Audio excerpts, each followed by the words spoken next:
कसलं काहीच कालच 3,000ची शॉपिंग करून आलो. मम्मीला अजून काहीतरी हार फिरी घ्यायचा आहे. आता परत हाडसोरला जायचंय का? आता परत हाडसोरला जायचंय का? एकतर गल्ली गल्लीने बार केले का फटाके वाजत भीती वाटते माझी फट्टी मारण्याची.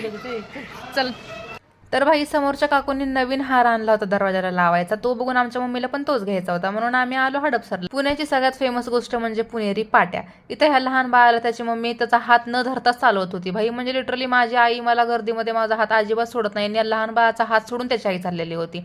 भाई कधीच्या काळी मी माझ्या अख्ख्या गल्लीमध्ये फेमस रांगोळी काढणारे होते, म्हणून बघा गर्दी पब्लिक बघा नसते पब्लिक आपली रांगोळी बघायला किती पब्लिक आहे.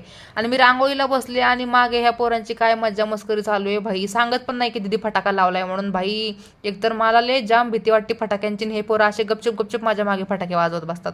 आणि हा भाऊ आमचा पहाटे 5 वाजल्यापासून जो फटाके वाजवायला सुरुवात करतो, जो रात्री 11 वाजेपर्यंत फटाके वाजवायचे बंद करत नाही.